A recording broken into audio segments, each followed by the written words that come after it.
Hello, this is CloudChartist. Welcome to my weekly wrap up for the week ending January, what, 9th, I believe. I actually don't have my new calendar up yet, so I'm hoping I'm correct. Anyway, if you're watching this, you probably know which week I'm talking about. I'll probably label it correctly anyway. So perhaps you're wondering why I have a monthly chart up here for the ES rather than the weekly. I just wanted to point out that we blew through a lot of weekly levels last week, and so a lot of times the monthlies are just giving more information. Of course, it's important not to really truly analyze a candle that's still open, and at least in the context of these weekly videos that I do, I'm working with closed candles. But let's just take a look at the levels that the monthly is asking for on the ES. So basically, I was looking for the potential of holding the Kijun-sen on the monthly time frame for the month, and it's still entirely possible that we will. As you note, these prior three candles, August, September, and October of last year, all violated the monthly Kijun-sen but closed above it. Very obvious is the October candle. It pretty much bounced exactly off of it and closed not only above it but blasted through the Tenkan-sen above, whereas the candle before that was unable to do that. So far these are just sort of guidelines, but the Kijun-sen level is at 1933. So I'll be looking for a move above 1933 to give me a little bit more confidence as far as some bullish progress from here. So just a level to keep a look at an eye on that 1933 level. So let's indeed go to the weeklies. Pardon me. So on the ES weekly, we see that, let me zoom in, make it a little bit clearer. We closed significantly below the weekly cloud support here. In fact, almost half the candle is below the weekly cloud support. It's important to point out that the Chikou, this red line here representing price action time shifted 26 periods into the past, has found support at the bottom of the cloud. And the reason you can tell that it found support is because, well, because it's still inside the cloud, but also because it tested down slightly lower. This candle has a little bit of a bottoming tail on it. So it did test the very bottom of the cloud and then sprung back a little bit. You can see this area also around this we have a lot of tails in this area around the 1915 area or so. Many buyers came in, so it'll be interesting to see if we do indeed bounce right here and head higher. If we do head higher, we are looking at some resistance at the cloud here. There's horizontal levels of resistance in between, obviously, but on the weekly time frame, we're looking at resistance at the cloud, which is around 1970. Let's call it 1973, 1973.50. Then, if we do get above the cloud, we have the Kijun-sen offering resistance at 1978.63, and then the Tenkan-sen at 2007.50. Those two indicators could be in different locations when the new candle opens, however. But it's just important to see if we make it back into the cloud, then we can start talking about levels inside the cloud. So currently the ES is bearish on the weekly time frame in Ichimoku terms. As opposed to the first chart that I showed you, it's still bullish because it's still above the cloud, but right now it's bearish as it is below the cloud. If we do start trading back inside the cloud, it will be in neutral territory. And as I've been mentioning in my last few videos, we have a couple of months until we get to this really small area where the cloud becomes incredibly thin. When Ichimoku clouds become thin like this, we can expect a very small trading range, and the potential to lose support is there. If you want to be bullish on the ES and hopeful in that way. Bulls want to see price get back over the Tenkan-sen and then maintain above the Tenkan-sen, and hope that the Tenkan-sen can carry price action over this area, so all the way till maybe June, without losing the Tenkan-sen. Because if we do not manage to get back over the Tenkan-sen and we are in this area, around say 2000, 1980 to 2000 area, then we're in danger all the way until June. And June, we get a little bit more support if we are above the cloud. We do have rising support as we proceed into June and July. And then we do have a drop off here, and I don't know what's coming next.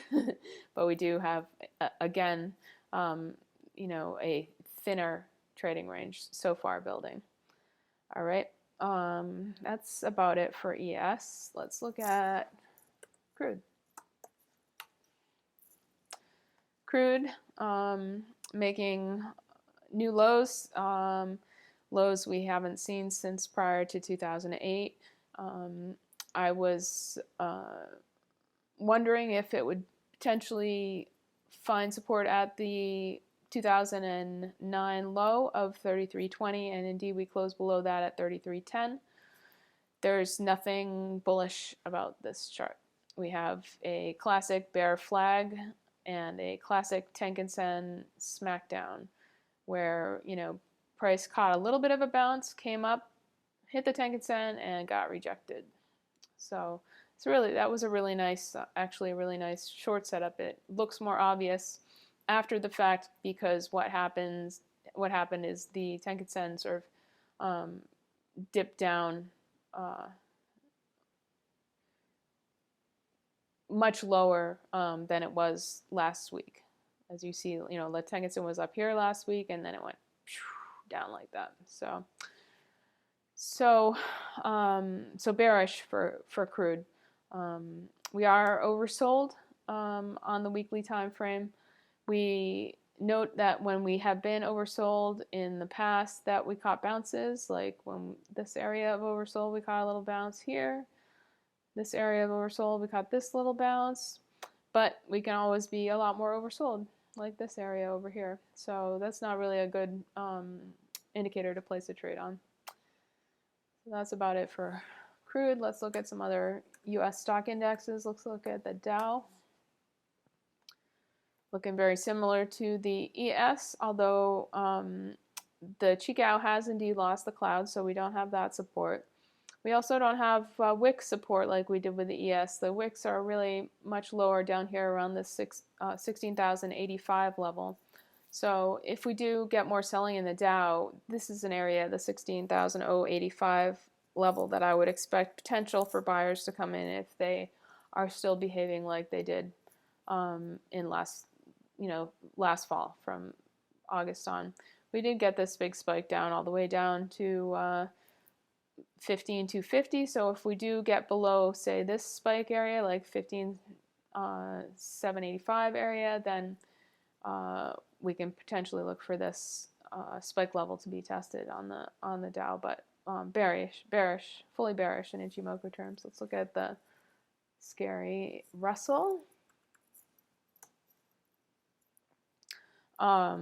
Extremely bearish, sort of classic bear flag Tenkan-sen smackdown setup, like I mentioned on crude. Chikou does not have any support.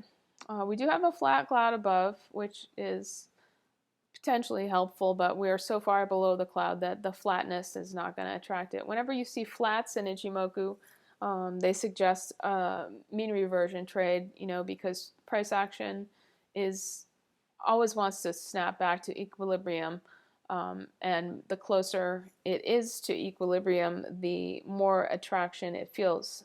I like to think about a magnet. Magnets are stronger the closer they are to another magnet or a metal object or whatever. We did have prior support in this area for the Russell back at the end of 2014, so that is something to potentially keep an eye on. This dip in the Chikou is what I like to call a Chikou point. It marks a reversal. It's just basically marking this reversal, but it shows it more clearly with this point, I think. So we could expect a bounce here. It wouldn't be entirely unexpected. The RSI is not yet oversold on the Russell on the weekly time frame. Not quite sure why, but it isn't. Let's look at the NASDAQ.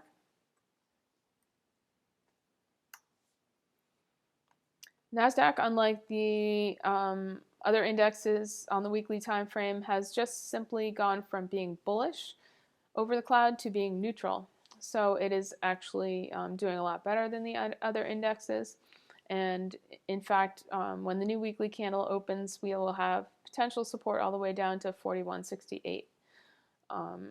So keep an eye on that, the bottom of the cloud here at 41.68 to, which is also this prior area of support, like around maybe 41.80 is this other prior area where we got a lot of bouncing. That was, in the fall. And then this lower area from over here in the beginning of last year is around 41.35, potentially could solicit a bounce also. So we do have, a fair amount of support in this general area for the NASDAQ, but if we do lose the cloud, then we will go from being neutral to bearish. So keep that in mind. For bulls, the first hurdle we need to get over if you want price to go higher is the Kijun-sen, which offers resistance at 43.2388 at the moment. And then if we do manage to get over that, then we will have to break over the cloud at like 44.30. And then we have the Tenkan-sen above at 44.9763 currently. I believe that when the new weekly candle opens for the NASDAQ, it will actually probably be much lower, maybe even at the level of the cloud here. We'll see what happens. All right, moving along, let's look at some metals. Let's look at gold.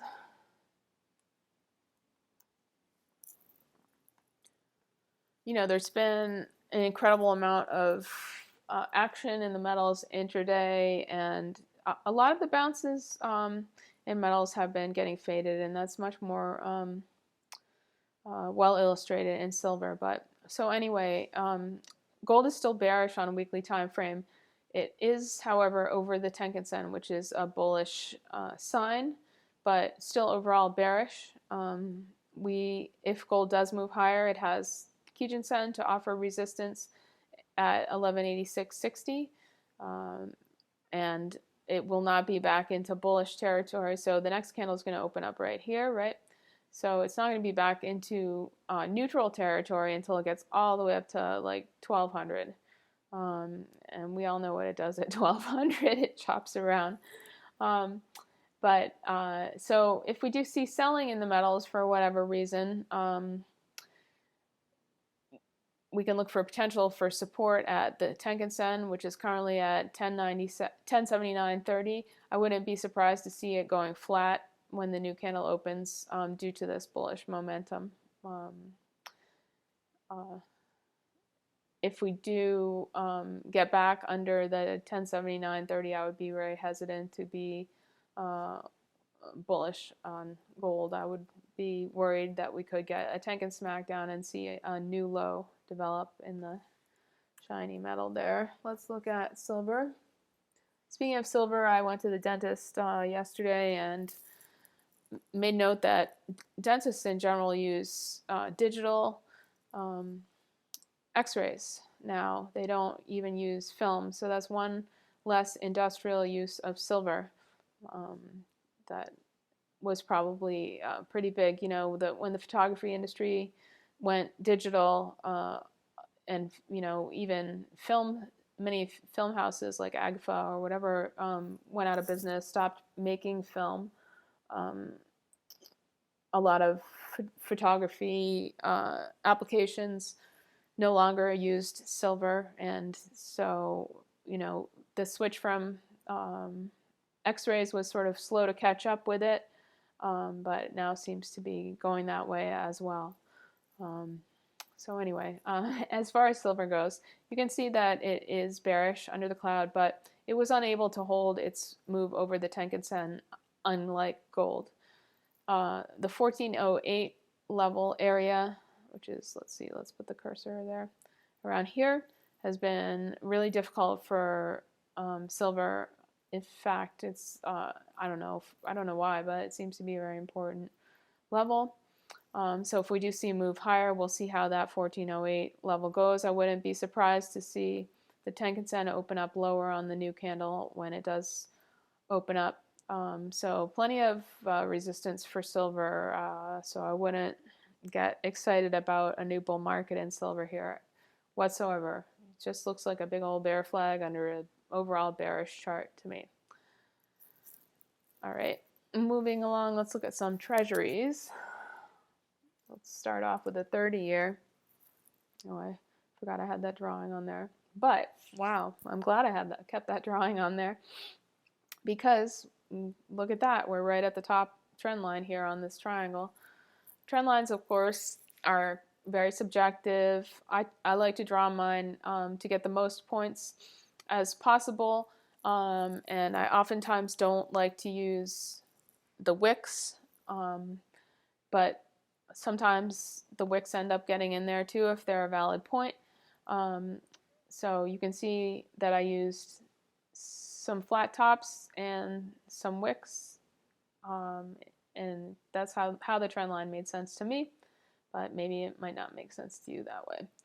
And sometimes you'll be working on a trend line or a triangle type pattern on a longer time frame, and as things move along, you might decide to move it a little bit as you see fit, which is cool. I mean, like, even looking at this one right now, I might be tempted to do something like that. So anyway, we'll see how it goes. But we are at the top of that trend line for what it's worth, and we are also bullish in Ichimoku terms as we are over the cloud. The Kijun-sen is bear cross currently. The pink line is over the blue line, which means the Kijun-sen is bear cross. Both of these lines are flat right now, which indicates sideways move. The fact that the Kijun-sen and the Tenkan-sen are close together indicates a tighter range, which is also what the triangle indicates. So my analysis suggests that we will see a range in between this upper trend line, probably around the 156.13 area, and the Kijun-sen down here at around 154.27, and the Tenkan-sen at 154.14, and then the bottom of the trend line slightly below, which, my lower trend line is not super accurate, so I'm not going to quote it. But maybe even we could go all the way down and put a wick all the way down to the cloud at 153.14.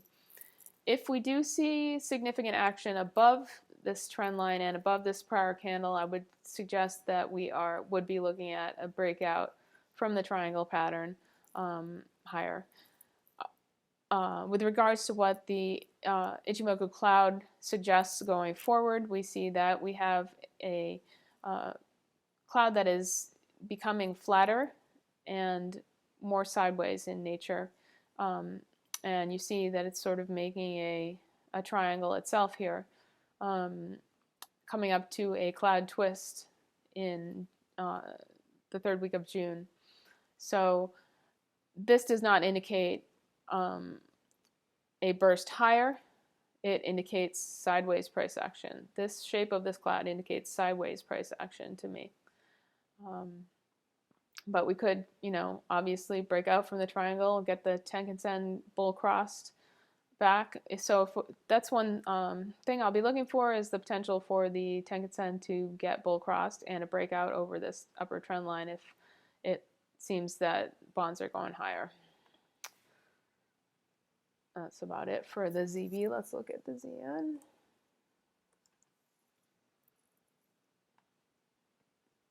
The ZN is bullish also now. It made it through the Tenkan Smackdown, made it into and through the cloud. Now, I've gone over this before, but it's very uncommon for price to go from being under the cloud to closing over the cloud, and for it to survive and stay above the cloud. So it's very possible that we could see a retest of the top of the cloud around 127.11, or that price action gets sucked back into the cloud. And if that is the case, we don't have a very large range for this cloud. We have support down here at 127. Let's call it 127 even there for ease of remembering. And we do have resistance at the Kijun-sen if we do tend to move higher. Note, I also have a triangle drawn on this chart. So if we do get over the Kijun-sen and the Chikou, which is buried deeply, where is it? Oh no, sorry, it's buried. It's above the cloud, but it's underneath the Kijun-sen. If the Chikou makes it over the Kijun-sen as well, we could see a move all the way up to the trend line. Why not? So we'll see what happens. This is, a more complicated chart to draw. It's just a simple triangle on than the ZV was. Hopes, and it's 6 o'clock, so there's my new candle opening up. So that's about it for ZN. I'm gonna move along quickly before as the market's open now, and I'm gonna have new candles to deal with. Let's see. Let's look at the dollar.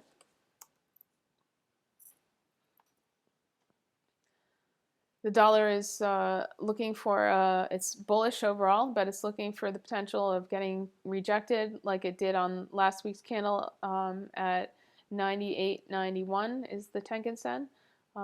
If it does go lower, we do have prior support around the 97.94 area, 97.95 area.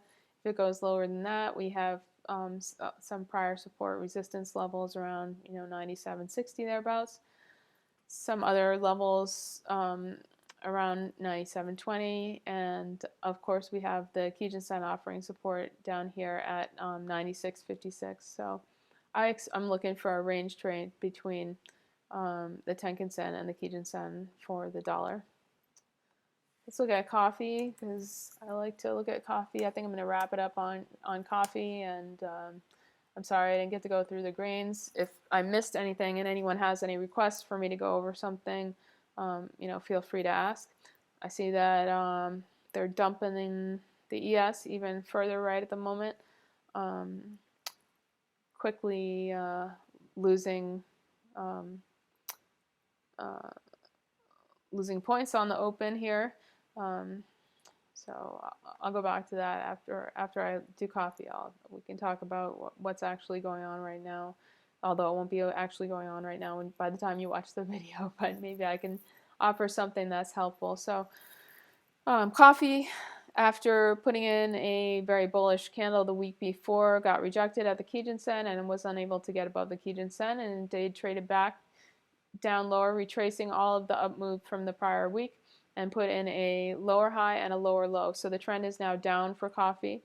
I wouldn't be surprised to see more sideways price action in kind of a relatively large range. The low is at 117.90 and the high is at 126.20. So, that's $10 range, give or take. So be cautious trading coffee. It's a very highly leveraged product with not a lot of liquidity, and it's crazy time of the contract opens at a strange time in the wee hours, at least in America. So we do have a fair amount of wicks in this area, so I don't really expect to see a new low much lower than say 116, but we'll see what happens because it is bearish. We have to expect the potential for more bearishness. But those sideways, Tenkan-sen and Kijun-sen suggest potential for sideways. So let's look at what the ES is doing right now. So at the moment, anyway, the Chikou has indeed lost the support of the cloud that I talked about. Potential for us to sell down to this 1897.25 area. Let's see exactly what this wick was at. The low, yeah, 1897.25. potential for a bounce at 1897.25 seems pretty decent, but we shall see. Anyway, I want to thank you for watching my video, and do subscribe to my YouTube channel if you're interested in being the first to see this video each week. And also I'll just put in a brief note about my service. If you're interested in learning Ichimoku, it's a really good time to do so. There's a lot of volatility right now. It's really a great time to be trading futures, and we are live trading futures with Ichimoku Charts inside my room every day. And basically what I offer is about 40 hours a week of one-on-one, as much as you need me to focus on your stuff in my room. You know, I'm there for you for $99 a month. So we're talking about 160 hours of my time and efforts dedicated towards your learning needs for $99 a month. So if that's something that you're interested in, you can check out my website at CloudChartist.com. And good luck trading this week, and I will catch you next time. Thank you.